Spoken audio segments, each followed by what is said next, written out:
তো বন্ধুরা, welcome back my channel. দেখুন, নখ দিয়ে শুরু করছি।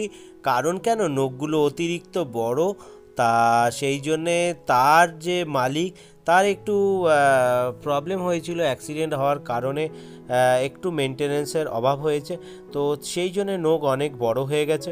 বন্ধুরা, আপনাদেরকে রিকোয়েস্ট করব, নখ বড় করবেন না, ওদের অনেক কষ্ট হয়। আর এর লোমগুলো প্রচুর মানে রাফ হয়ে গেছে। তো কাটা হয়ে গেছে, সেটা দেখাতে পারলাম না বাইরে, আর প্রচুর ছটপট করছিল, সেই জন্য হেয়ার কাটিংয়ের ভিডিও করতে পারিনি। কিন্তু হেয়ার কাটিং হয়ে গেছে, নেল কাটিং হয়ে গেছে। দেখুন এত সুন্দর লাগছে, আশা করি আপনারা বুঝতে পারছেন ওকে কীরকম দেখতে ছিল আর এখন কেমন করে দিয়েছি। তো যদি ভিডিওটা ভালো লাগে বন্ধুদের মধ্যে শেয়ার করুন, সাবস্ক্রাইবার বাড়ান, তাহলে তো অনেক ভালো কাজ আমি করতে পারবো ভবিষ্যতে। সেটাই আপনাদের থেকে উপকার চাইছি, আমার নিজের জন্যে নয়, কিছু অবলা পশুদের জন্য।